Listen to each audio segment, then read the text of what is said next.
Hello, everyone. My name is James Shotwell, and I work at Haulix.com. We are a music promotional distribution platform. Basically, people use our system to share their new and unreleased music with people in the industry, as well as media contacts, radio, anyone that needs access to music ahead of its original release. Also, some independent artists choose to use us to promote music to their fan club or give away digital access links to their music before it's public. You can learn more by visiting Haulix.com. That's HAULIX.com. There's a sign over me somewhere around here that you can see if you need to remember the name of that company. And this is Haulix Live, which is our recurring roundtable conversation with people in the music industry that we love, who work with the artists that we love, to learn how they do their jobs and how they're adjusting to the quote unquote new normal that we live in now. And today we have a panel takeover event with the team from Bronson Ltd. You got it. There it is. Nailed it. Nailed it. All right. So far, so good. I'm going to go ahead and let these guys introduce themselves.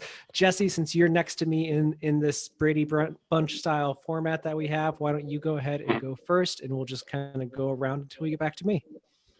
All right. Do you want to do like a full bio or just a quick, here I am? You know what? Go ahead and give us the whole thing. Give us who you are, how you got here, what you do at Bronson. Okay, well, I'm Jesse. I'm an artist manager with Bronson. I've been with the company since, I don't know, what's it been, Chris, since like May? Yeah, something like that. All right, but I've been working in artist management probably for like the last 3 years. I would say my story is pretty typical. Started out playing in local bands, got into the business side of things, helping friend bands with promotion, putting on shows, booking tours. That kind of escalated to kind of going for it with a band, going out tour managing, and then those duties kind of bled into home life. So I'm day-to-day managing, and then I'm basically co-managing, and now I full-time manage. So it's just kind of been a natural progression of responsibility over the years. Great. Up next, Kevin, you want to go ahead? Or actually, Chris, sorry, Chris, in the round ahead. Let's do that. Let's do Chris. Sure, yeah. My name's Chris Hodge. I am also an artist manager here at Bronson Ltd. I started the company, when was it, like 2018, something like that. Basically just as a way to start managing under my own personal name and kind of form the company then. Brought on Kevin and Jesse in the past couple of years, and yeah, I was a tour manager for, before that for a little over 10 years. I don't know how deep you want me to go into this stuff, but yeah, I did that for a long time. And then I've been managing artists for a little over 5 years, something like that. Great. And lastly, Kevin, I skipped you earlier. Let's come back, bring it home for us. All good. Like Jesse, pretty, started off playing in local bands, promoting shows and all that good stuff. And I kind of realized I enjoyed I liked the business side of being in a band a little bit more than the creative side. So I actually went to school at Northeastern, studied music industry. And like everyone does with a music industry degree, I hopped in a van and started touring for 5 years because it's better education than a classroom. And I played in a band called Free Throw, and Hodge manages us, and that's how we got connected. And I started managing my own bands, and so then he asked me to hop in with Bronson. I think end of last year. I think about a year ago now. Yeah, something like that. Yep. And yeah, been working together since, and getting to work with Jesse now too. So it's all three of us kind of doing our thing. Well, that's wonderful. I'm glad that you guys could find time. It's rare that I can find 3 managers that are available at the same time on a Thursday. So thank you all for making the effort to be here. I'm sure that you have emails piling up. Well, I want to start with, let's address the elephant in the room, and then we can kind of build from there. So, we can go around in the same order, or one of you can just shout out. But I'm curious. Everything changed in March, and we're here now, and at the end of October, wondering how we got here. What all the things that have changed. So, for you, what are the biggest differences in the day-to-day workflow of the Bronson team And what has really remained the same this time for you over the last, I guess, 8 months now? Well, You we've want to take definitely the all lead, had Chris? to. Yeah, sure. We've definitely, the key word has just been adapting this year, and you know, while it's been, you know, a huge blow to not be able to rely on the touring aspect of a release or just an artist being busy, it's been a really good way to you know, find other things to focus our time on. So all of our bands have been writing new music, which has been great. We've also just been spending a lot of time developing, you know, merch and things like that. But also, like, I've spent a lot of this time connecting with you know, people that I would normally not have the time to connect with. You know, doing something like this, or you know, reaching out to managers and you know, booking agents who I've been on emails with, but you know, have never actually had a phone call with. You know, just reaching out to new people. It's been a really great time and an inspiring time to kind of refocus and kind of rethink the way that we're doing work daily. It's been kind of a nice blessing at the same time, but it, you know, it's also been really hard. I can imagine. So I'm curious, you know, speaking about the artists that you work with, I think a lot of people don't fully know what the day-to-day work of a manager entails. I mean, we do a lot of PR roundtables on Haulix Live, and I've learned firsthand that a lot of people don't know the difference between a marketing person and a publicist. So I imagine that when it comes to artist management, people are usually like, what do they do other than what we hear in music about the manager getting a cut, or what we've seen in movies? What does the manager, what do you guys do day to day for your artists? Kev, you want to go? Yeah, so the way I've always kind of looked at it, when people, you know, a lot of people, especially ones that aren't familiar with the industry, they always ask like, oh, like, you manage a band, what does that mean? Like, do you go on tour with them or whatever? And I always kind of look at it as the art. If you had a big circle, the artist sits in the middle of the circle, and you have all these different things trying to come in and work with, or, you know, get around.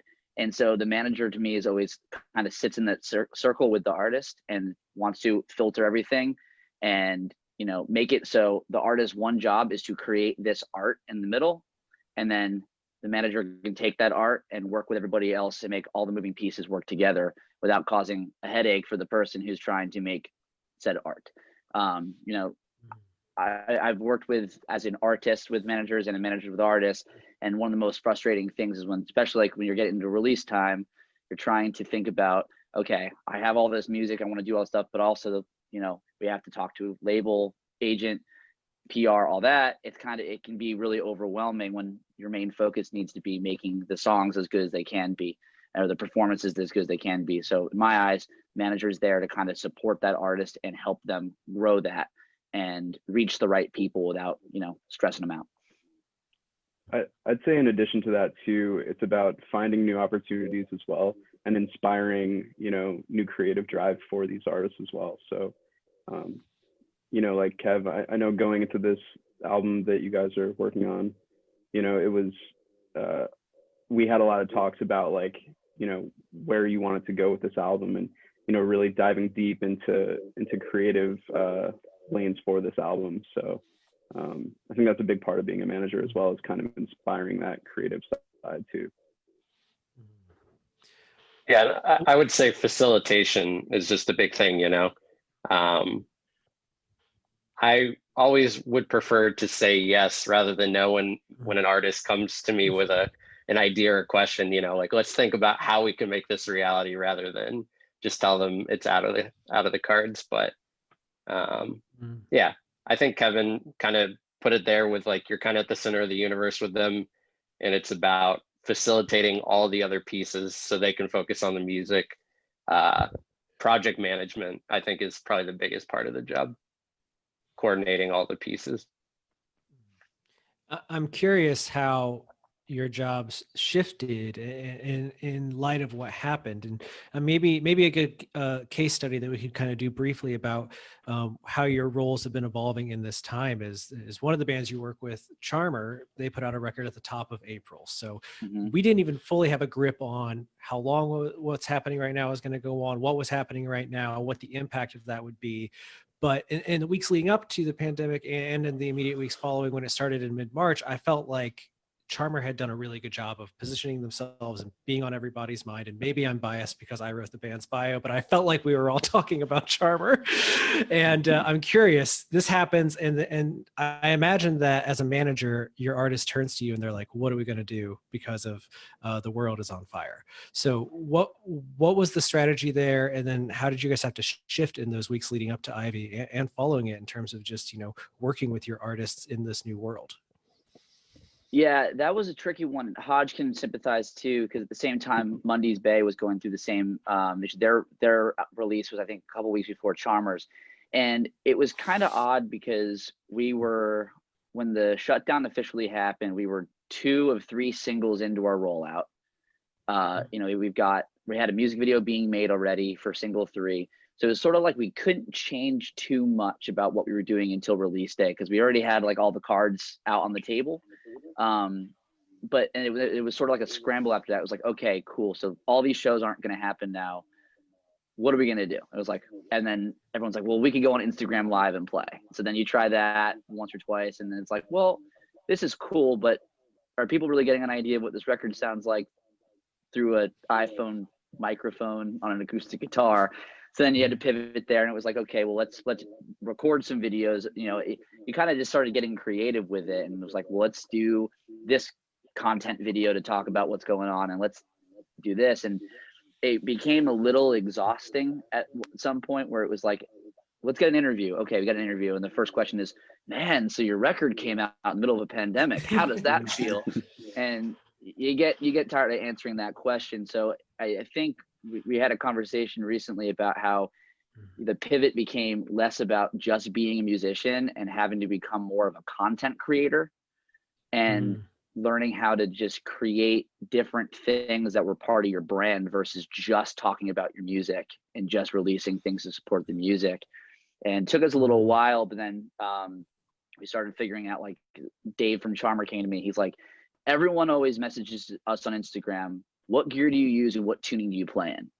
He's like, I'm so tired of answering that question. I'm like, cool, well, let's make a video. And they made like this really weird Tim and Eric video about their gear, like doing a run through and stuff. And people like loved that. And I was like, this is the kind of stuff that needs to happen more often now. Just like weird, quirky content that kind of creates an identity of the members versus just like, oh, those are the guys that sing this song. I have no idea what they're like. And just finding a way to connect, because you can't connect in person anymore. So you have to be a little bit more personable over, digital content. So it was definitely a struggle. Kind of that April month was tough, and it was a little discouraging, especially when we had so much steam built into that release, and all of a sudden it kind of just like brick wall in front of us for about a month, and then sort of found a way to dismantle that wall and create something different out of it. And it's a bummer, the record was, we're really proud of it. It was a huge step for the whole band, and all they want to do is play shows. And that's what they like doing. So had to find ways to keep them engaged and still reach new people and get new ears on it. So I think we did an okay job, and we're still kind of figuring it out as we go. I mean, Charmer is one of the only bands I know of that has managed to create a landmark with their music. Like everyone I know has gone to Marquette, Michigan, and been to the house from the first Charmer release. So that's like a nice little free piece of content that I even if people aren't talking about Ivy, that I literally yesterday on Instagram, I saw a friend in front of that house, and it was like, I made the pilgrimage. And I was like, how many bands can say that they have turned a house into a pilgrimage spot for a whole genre of music fans? I think American football made people think that to be an emo band, you had to have a house. Yeah, I was gonna say that's one. I've been meaning to check Google Maps and see if that comes up as like the Charmer house, if I can just look it up.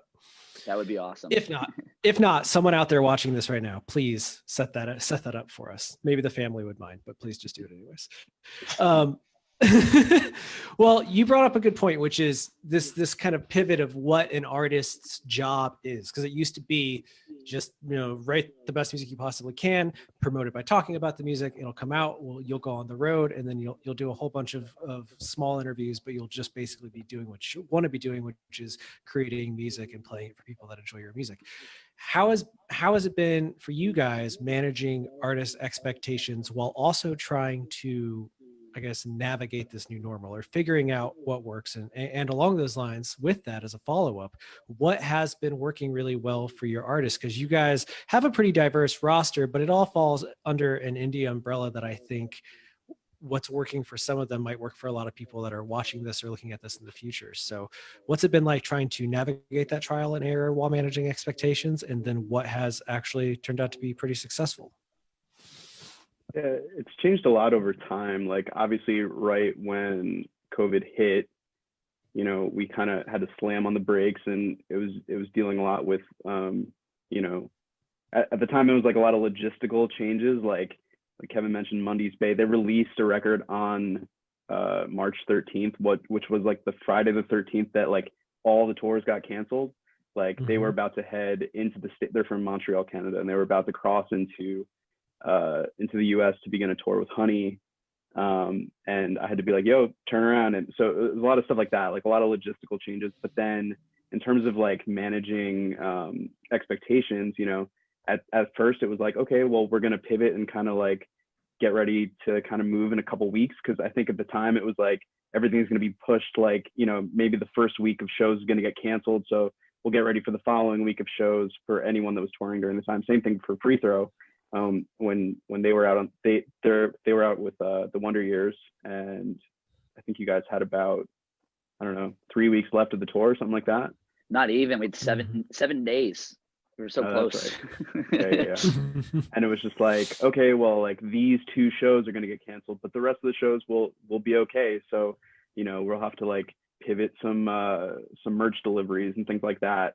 But you know, then as time went on, it was like, okay, tours are getting canceled, so or they're getting moved to the summer from the spring. So it was like, okay, like everything's gonna be fine. This sucks, and you're gonna have a quiet couple months, but like, you know, summer it's gonna be busy again, and then right into the fall with the other tour that you had lined up ready to rip. And you know, it's just kind of moving that goal line a little further and further. So at this point, managing expectations, like, well, everybody, you know, shows might not happen until 2022, straight up. Like that's just kind of it. And in terms of like releases and things like that, you know, I think it's best to kind of just focus on the future and do the best that you can. You know, like it's easy for us to say like, yeah, you know, you should really be like strong on socials, and you should like do all these things that, you know, live streams and all this stuff. But also it comes down to it, like a lot of artists right now are in a bad mental spot, and their mental health is really suffering. So that's number one. Like you gotta look out for that. For us as managers as well, like, you know, it's super important to make sure your mental health is there, and you really can't force anybody to do anything and like fake a smile, especially during this time where things are super depressing and really hard to kind of push through. So yeah, I mean, it's different for every artist, but yeah, it's I don't know, it's been a tough time. Yeah, I think the logistical stuff getting pushed back, I think it almost held people up from making some forward-thinking decisions, because you were sort of just like, we don't need to make a game plan right now. Let's just hold on for a few months, and then we'll be back doing our thing like nothing ever happened. I think once the fall kind of came around and people like got on board with, all right, things have changed. They have in fact changed. We have to do something different.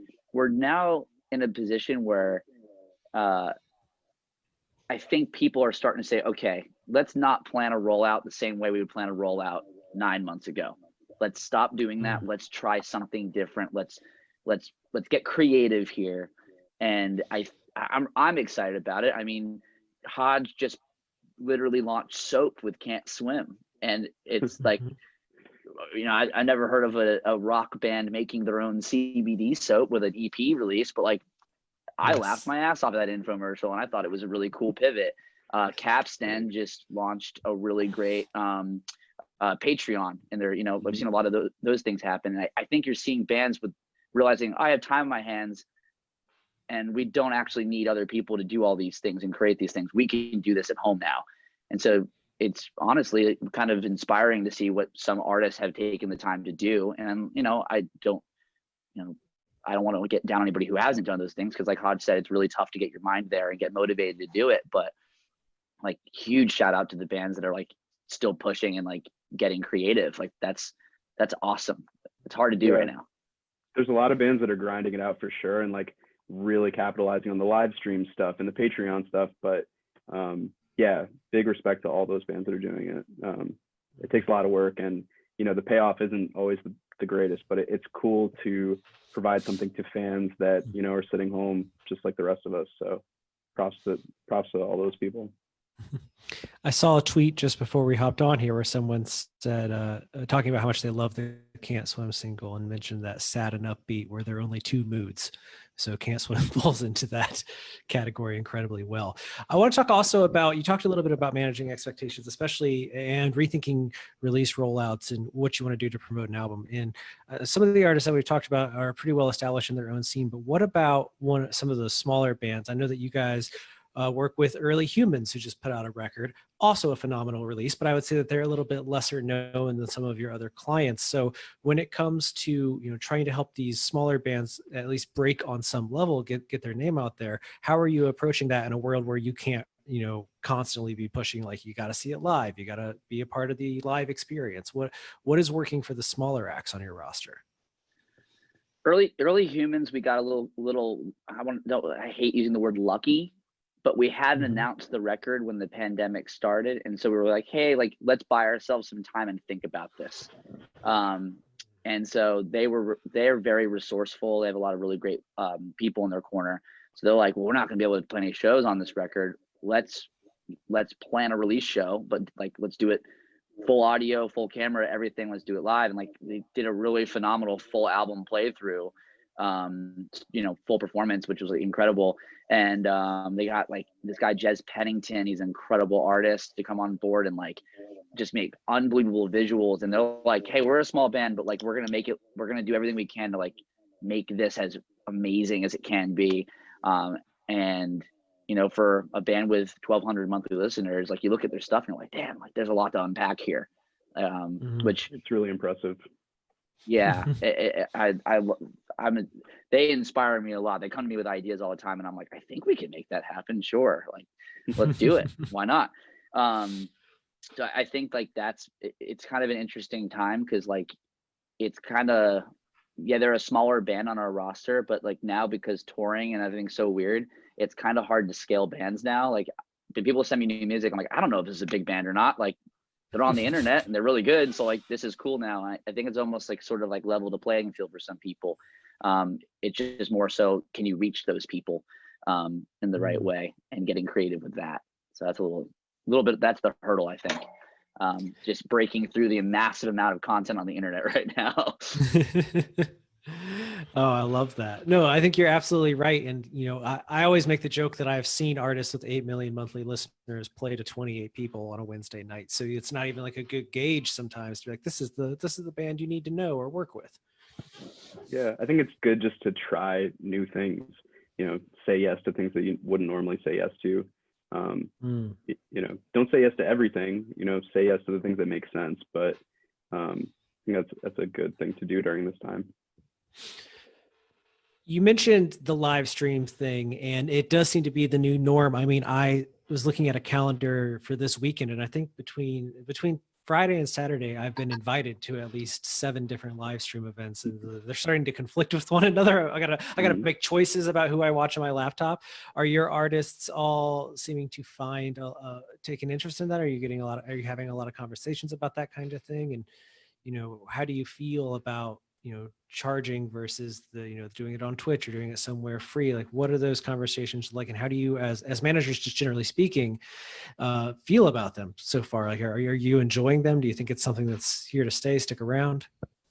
Yeah, I think at first, like, when the notion of like doing a live stream came up, almost everyone was like, hell no, like, that's going to be, you know, what's the point? Like, let's just wait till touring can come back and do the songs justice.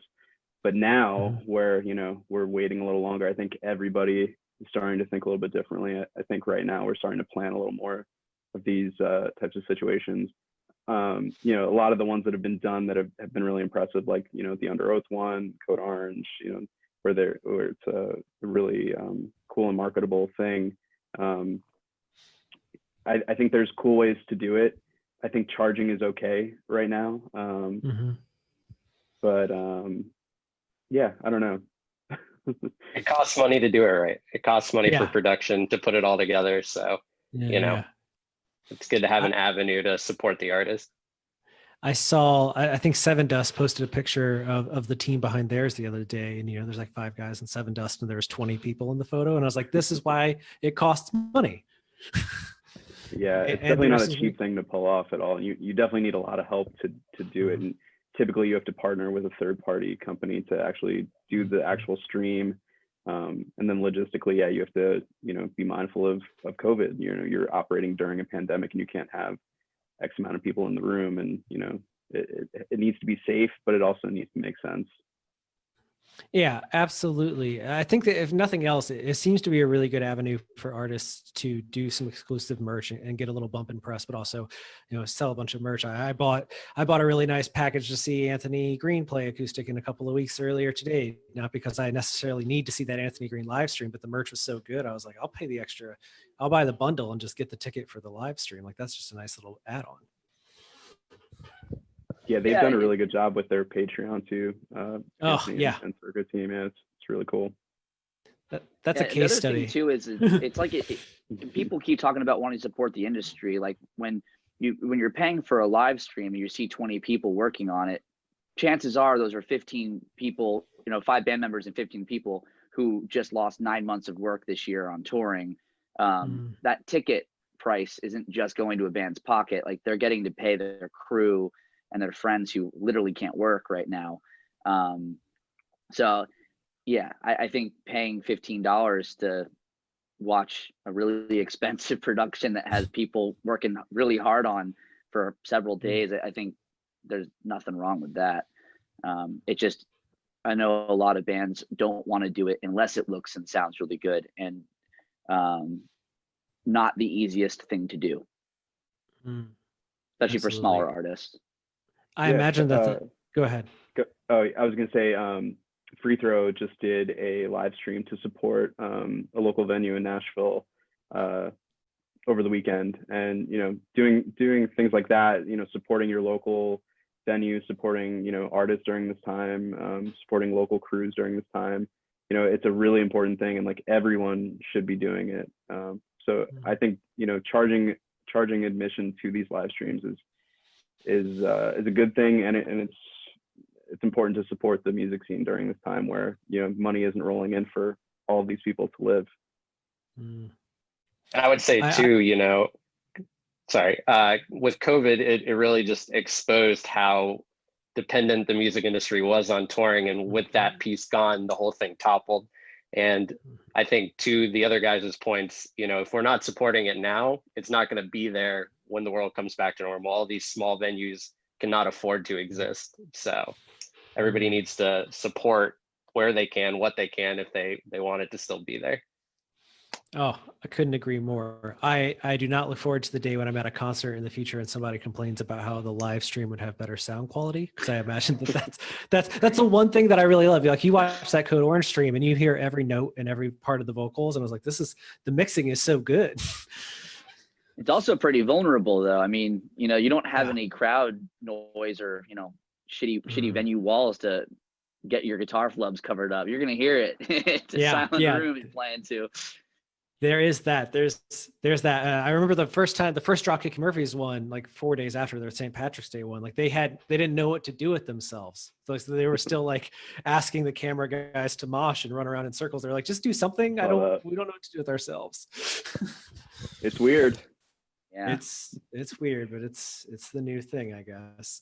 Let's talk a little bit about careers in artist management, because we're building up to the questions that people sent in, but I'm sure we're going to cover some of the bases. And I apologize if you guys answer these all the time. I imagine it's a lot like being asked, you know, what do you do every day? But you know, I think it's useful information. People always like to hear about it. So when it comes to, you know, finding the artists that are on the Bronson roster, like I said earlier, you guys have a pretty diverse lineup representing a whole bunch of different areas in independent music.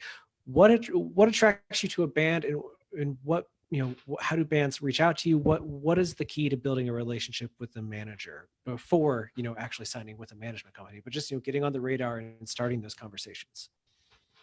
I think every artist is different, but it typically always starts with good music. You know, that's really what everything starts from, is just good music. You know, even if it's really rough sounding, you know, we know ways to clean that stuff up, and, you know, good producers to work with and things like that. But it typically always starts with good music. In addition to that, you know, seeing artists that work really hard for themselves, you know, don't rely on other people to do the work for them. That's also a thing that I really look for. You know, because if you're working with an artist and, you know, the songs are good, but they don't do anything, like, it just makes our jobs a lot harder. But yeah, what else do we look for, guys? I mean, there definitely has to be like a personal connection there. Like, just because music's objectively good doesn't mean any manager is going to do a good job managing that artist. Yeah, you really have to has love be the music. Yeah. And it just has to be like a very like amicable relationship. And I think at the same time, the artist has to like that manager's, you know, goals and foresight for like what they see. There has to be a little bit of like meshing there. Not every artist is for every manager, not every manager is for any artist. And so I think like the best thing is sort of like starting with the music and then like having some good conversations about like future goals and like, you know, what do you listen to on a daily basis? Where do you come from? Like a lot of those things can make like a good working relationship kind of mesh together, I think. I think it's. Oh, go ahead, Jesse. I was just going to say, I think it's incredibly important to really understand what they want to get out of being in a band or being an artist, because every decision that you're making as far as like, do we do this tour? Are we going to record this? Are we going to do that? It really needs to, you always have to come back to what are we trying to accomplish in the bigger picture, and does this fit into that plan? So being on the same page and then working to facilitate that long-term goal. Definitely. When I first started working with Can't Swim, I literally was in a band with Chris, the singer, when we were kids, and he had just started sending me demos along the years that we remained friends. And you know, I basically helped him to kind of shape those demos a little bit, and then he got them produced properly. And we took those demos and got him signed to Pure Noise before they were even fully a band. So, you know, it doesn't necessarily have to rely on like, you know, high social numbers or, you know, a strong fan base. Like all that stuff helps. But, you know, for me, if I really believe in the project and, you know, I have a personal connection to it, that's going to make me want to work with it. And speaking to the artist side of things, probably the most common question I imagine you guys receive, and one that we got from at least half a dozen people, was how does a band know when they're in a position that they need a manager? It really depends on the artist. Can you give me some examples? Yeah. Like when I started talking to Charmer, they had done a tour with Free Throw, like, you know, we become like pretty close. And I think the moment that we started having a conversation about actually seriously working together was sort of like, do you feel like there's too much on the table for you to focus on to do it all yourselves?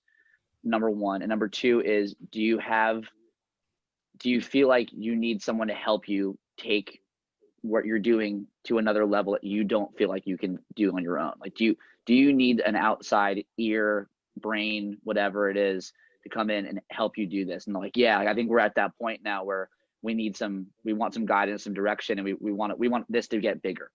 And so to me, that's when it made sense. And you know, I mean, there's a lot of like administrative stuff that, like, you know, a lot of bands just don't want to do. So sometimes earlier in the games makes sense because they just don't want to do that stuff. And there's a lot of people who start making music and it takes off, but they don't know, like, I'm still learning every day all the different things that you should be organizing behind the scenes to find money here and you know, keep your team a little tighter.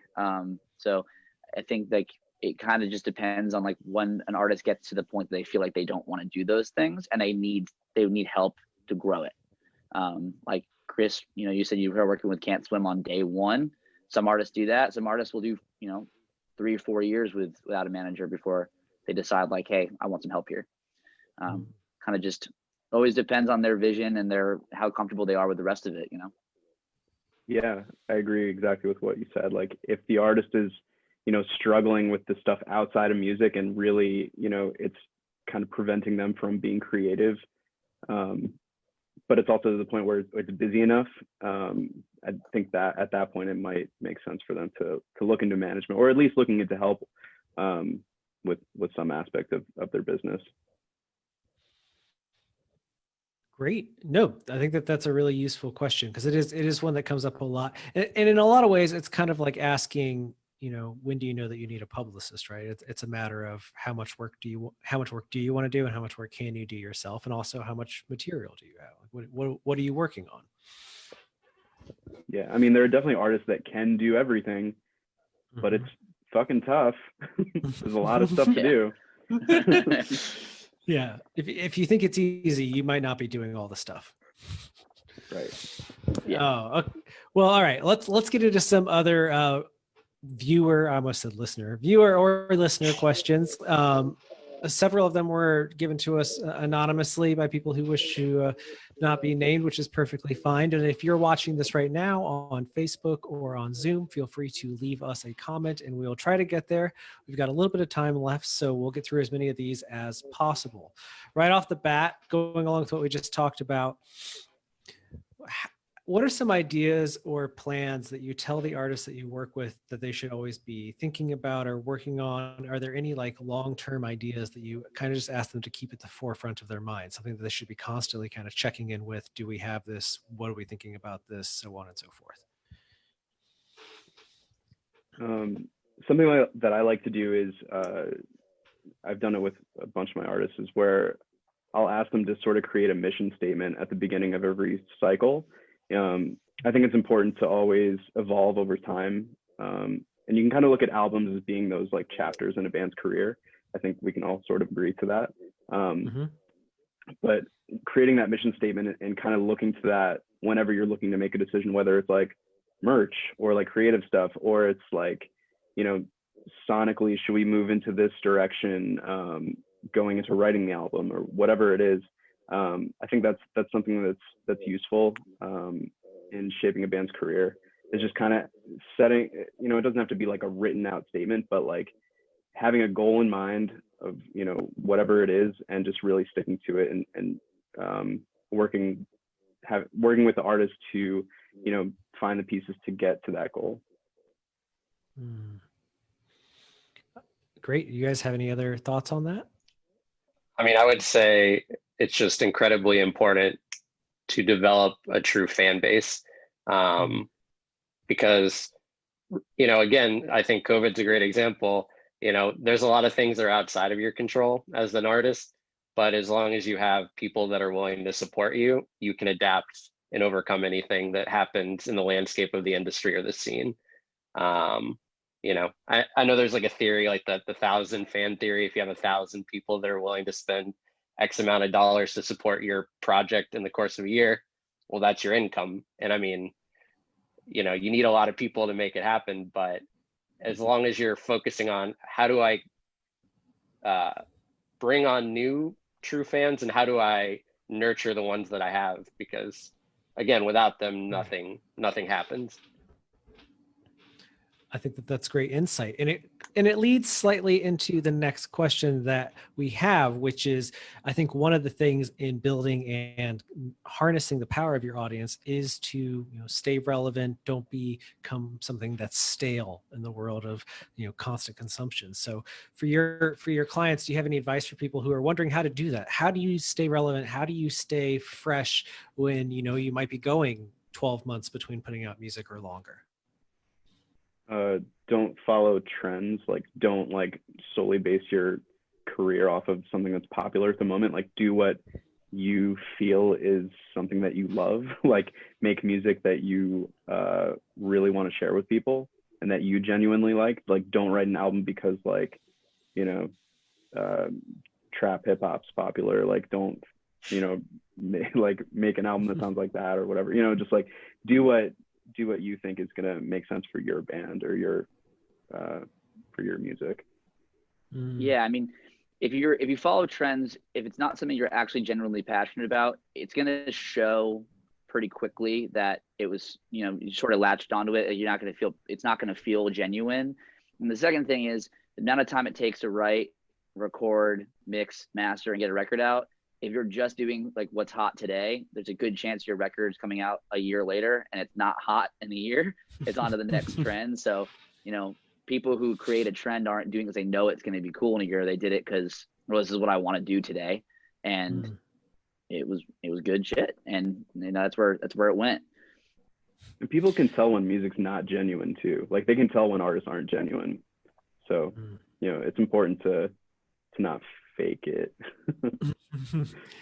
Well, on that note, and I couldn't agree more, other than the clients on your own roster, because I'm going to guess you guys might be a little biased, are there any musicians out there that you've been looking at lately that you think are handling this time so well, that are doing something very interesting or just doing a good job of maintaining this constant sense of engagement with their fan base? I know earlier we talked about Circus Survive's Patreon. I think that's a really good example that people should be looking at if you're a fan at all of that band. Their Patreon is giving you cover songs, it's giving you podcasts, it's giving you live home recordings of old songs. There's a lot of stuff happening there. But what are some other artists that you feel are really doing a good job of this, you know, of what we're talking about here? Yeah, I know I mentioned Code Orange earlier. Like I think they did a really good job at you know, diving right into all this stuff. Like you know, they had an album coming out, you know, right around the time, I can't remember if it was like that week or a couple weeks after the COVID hit. But, you know, they really dove into the live stream thing. But then on top of that, they, you know, really grew a Twitch following. And, you know, I just see them consistently, you know, they'd never slow down. They're like, you know, printing their own merch and like, you know, really just doing it all DIY. And it's really inspiring to see them kind of work so hard. You know, especially being in a band in their position where they could easily just like, you know, sit back and kind of let it go. I think it's cool to see those guys and girl, you know, do what they do. Yeah, I mean, you know, as we said, it's hard to do. Like one band that I've always liked even before pandemic for this is Menzingers. Like I feel like they're always putting out really good quality content all the time. Like they never let a long time go between records and stuff. They were able, I mean, it was almost too perfect to do a stripped down, you know, reimagined record called From Exile, because they literally were, and it worked with their new record. But then they just did that live at Studio 4 stream. It was really great, like old and new songs. Like you just gotten a lot of really good stuff from them in the last 6 months. You know, on the tails of an incredible new record too. So like just being able to like, you don't have to like be in your fans' faces every 3 days and like, you know, like, but giving them stuff to keep them occupied and keep them engaged. And then right when they're over that, they're ready for the next thing, you're there with it. I think that's just key, just kind of being ready for the next one, you know? It's cool for all these bands that figured it out now too, because like when touring does come back, and it will come back, they have this whole other avenue that they can continue to do when they're home from tour. Like, you know, it's just a whole nother revenue stream that they can continue to capitalize on. So it's cool. Well, and the thing is too, you know, at least if you're below a certain size, you really can't afford to just be off the radar for a year or two at a time and expect the momentum to still be there when you get back. So, you know, we got to do what we can to stay in the front of people's minds, even if there's not necessarily new music or touring for some time. Yeah. On the press side of things, one of the tools I've been using to gauge who's doing that really well are the artists who put out an album in, you know, March or prior in this year that we're still talking about right now, because so many of those albums I feel like came out and then, you know, the whole rollout just kind of got curbed, and the ones who figured out how to adjust we're still talking about. And there are a lot of records that came out that maybe we aren't talking about so much anymore because they didn't pivot at the right time. I think I know Spanish Love Songs have been doing a really good job with Brave Faces, everyone, and you know, there obviously, as we know, if you're familiar with everything that happened with Free Throw, then you know that Spanish Love Songs plans also got shelved along the way. But they just put out a video that engaged with their whole audience eating cake. It's very fun to watch. Even, you know, I don't enjoy watching people eat, but it's a fun video. I enjoy it. It's going really well. Those boys in Hot Mulligan, really clever at, you know, making their whole career a living meme somehow. And, we're still talking about You'll Be Fine. They've never even played those songs live. It's really impressive how some bands were able to pivot during that time. Moving along now with our questions from our audience, and I'm really happy with how many came. People asked some really good questions. This one is this one I hit a little close to home, but we'll see. This person wrote, straight up, how do bands make money? And along those ways, how do you become successful as an indie artist? What steps would you give a new band to take? But I want to say that they did write straight up. Straight up. Straight up, man. I mean, it's straight a up. legitimate question. It's so funny because everyone loves to talk about how the industry tries to keep money out of artists' pockets. And I think there is some truth to that. 20 years ago, you wouldn't blink an eye at spending $15 on a CD, but now people like kind of gag at the idea of paying $10 for every song in the world on the streaming services. So the tangible form of music has been devalued, but I think like this year especially has taught a lot of artists that there's so many ways that you can be making money that they weren't paying attention to. Free Throw got home from tour and we had a ton of merch left over, and we were like, well, what if we like open up another web store and we're just like, it's our tour stock and we do it from home. And we did it and we're like, man, you really don't have to pay somebody 40% of your web store to make merch leave your home and get to a fan's hands. You can just do it yourself, with the resources you have on the internet right now. And like, now that I know, the turnaround time down so much too, because you have full control over anything. You can launch something right now if you wanted to. You don't have to wait for some web developer to get it up for you. Yeah, I think there's a lot of misconception with smaller bands that they have to spend all this money on services to make it look more pro or operate more pro, and for people to get, take them seriously. But at the end of the day, like, there's a lot of things you can do yourself. That being one of them, like putting merch completely in your own control. Doing a little bit of research to figure out like marketing tools rather than hiring somebody for a 1 month PR campaign. Like, while they might have a better reach, some of that reach might not work for a smaller band. So like, find avenues where you can like, make a splash on the internet for spending no money, and then start seeing your streaming numbers go up a little bit. Sort of just like creating avenues without having to invest too much in it. That would be my first piece of advice. Yeah, merch is obviously a big one that bands can make. Well, if we're talking about right now during the COVID era, merch is a big one. Making sure you're collecting on all your royalties, that's a huge one too. If you're properly releasing your music, you should make sure you're collecting on all that stuff.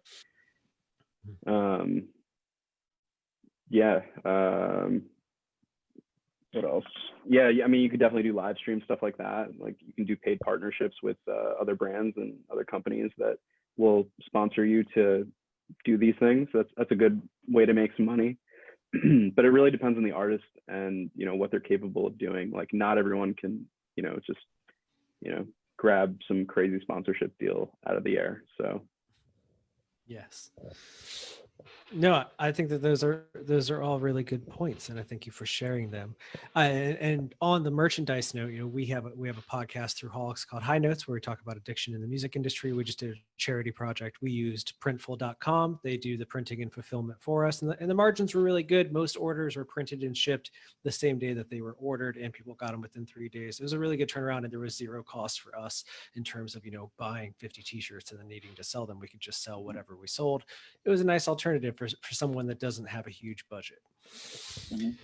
Now, to bring this home, we always like to talk about, the current era has a lot of us working at home, as we can all see. I believe all of you guys are at home right now in your place of work where you spend a lot of your time. Now, nobody believes that the music industry works 9 to 5, at least nobody that's actually a part of the music industry. But I'm curious, especially in the COVID age, how are you guys doing managing work and life, or in Kevin's case especially, managing work and band and life? How are you guys doing with managing all of these things? Do you have any advice for people to get a little time out of the industry? It's been especially tough for me. My wife and I had a son. He's turning 2 in 2 weeks. So, you know, having him home all the time now, like we had to pull him from daycare and, you know, the whole deal. That's been pretty tough, but I try and just hide during the day to do whatever work I can, and then, you know, make time later in the day for my son and my wife. And it's tough. It's tough to really like tell somebody how to make the best of their day, but you know, definitely make time to, you know, get outside a little bit too, like go for walks, go exercise, go do whatever you got to do. You know, get in the car and just drive around if you have to. But I think it's a good break from, you know, being inside all the time. Especially like if you're in like New York City or you know, when I moved from LA back to the East Coast during this time, like, and living in LA, you know, we were just stuck there for a minute. Like we couldn't really do anything. Like I'm talking like not going outside, like even down the driveway, just because of how scary it was then. You know, it's important just to get those breaks for yourself and, you know, kind of escape from this.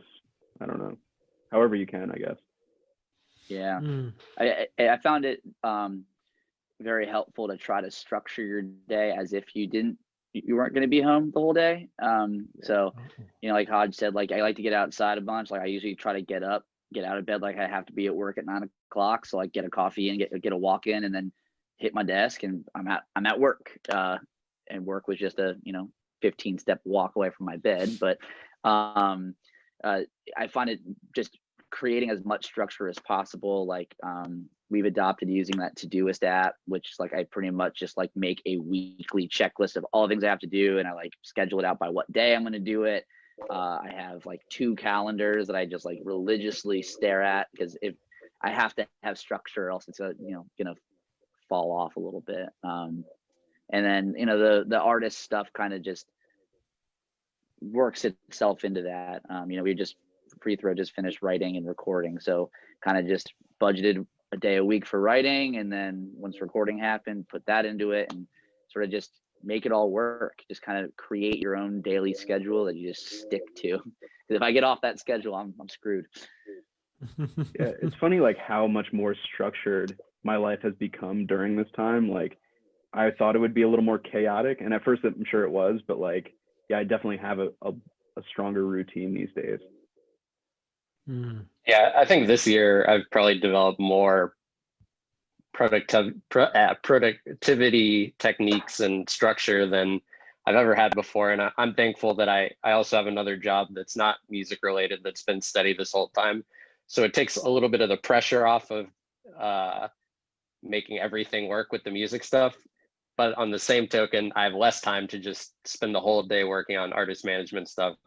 So discipline is really important. And I think you need time to just grind and do the work that just you have to just pound away at a keyboard. But you also need time to just kind of like free think and kind of be creative and come up with bigger ideas and do some research and see what's possible. So, yeah. Yeah. It also kind of feels like, because of what's going on, the part of the industry that worked after 5 o'clock isn't exactly happening right now. So it is the most like 9 to 5 feeling it's been in a long time, where like you can stop answering emails at 5:30 and you're not gonna get screwed.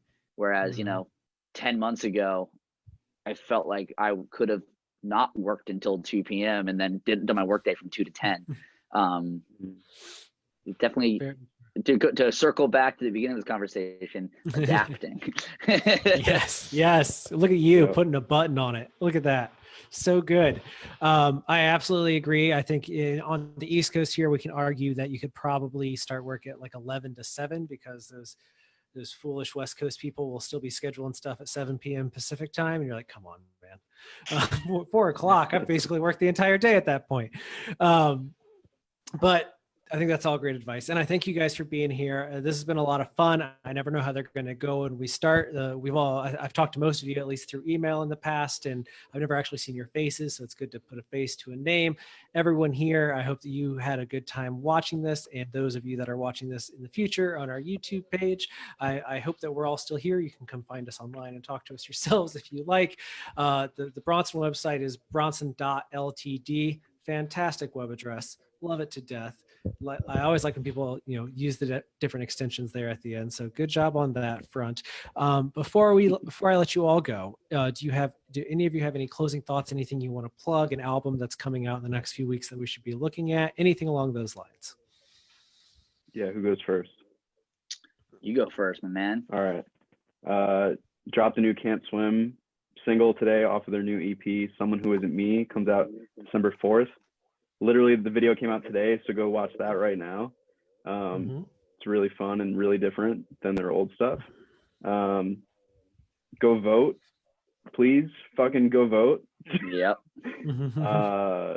Check out the new Monday's Bay album, Lonesome Valley, that came out during the pandemic. Fucking incredible. Really, really cool. What else? Go support every artist ever by buying merch. It's a great way to help them out personally. Wear a mask. I don't know what else you guys got. Find out what you can do for your favorite local venue, because I guarantee you there's some sort of fundraiser or t-shirt you can buy to support them right now. Let's see what else I got. Keep an eye on what your favorite artists are doing. Hit their socials. A lot of people are trying some really interesting creative stuff right now. It's fun to look at, and get involved a little bit, and just get past the streaming services. Look a little deeper. There's some really fun stuff happening right now. Yeah, checking on your friends. Give them a phone call. Don't text. Yes. Take care of your mental health. Super important. Mm-hmm. I don't know. No, those are all good things. I'll do my own plugs really quick. As I said, Haulix Live is brought to you by Haulix.com. We're a promotional distribution platform. I think all, if not most of the artists that Bronson works with promote music through Haulix via their record labels or on their own. And beyond that, we have a new season of our addiction and recovery podcast, High Notes, coming to you on December 15th. And I feel like I had one more thing. Our next Haulix Live event will be November 12th. It is our Metal Mania event. We will have a person from Metal Blade Records, someone from Prosthetic Records, and a couple more special guests that we're not ready to reveal just yet, but we'll be announcing that tomorrow, I believe October 30th. So be on the lookout for that. As always, you can find updates about upcoming events on our blog, haulixdaily.com, and all of our recordings, including this one, is available on our YouTube channel, Music Biz. It's youtube.com/musicbiz. I don't know how we got that name in the year 2020, but it was available and we have it. So youtube.com/musicbiz is ours. Bronson, guys, it's been so fun to have you out today. I was happy to talk about something other than publicity with one of these events, even though I love all of our PR friends, including the Big Picture team, who I'm pretty sure is watching, at least one of them. Yeah, shout out to Big Natalie. Picture. Thanks, Natalie, for setting this up. Hell yeah. Yeah. They have a lot of stuff coming out soon too, working with a lot of the artists that these guys work with. So support everybody, keep this ecosystem healthy, and everyone take care of yourselves, guys. Round of applause for you. And that's it. That's our show. We're all done. Thanks, James. Everyone can go about their days. Thank you, man. Yeah. Have a good time, everybody. I'm going to close this. So you got to all go home or about your days, whatever you're doing. Bye, everyone. See ya. See ya.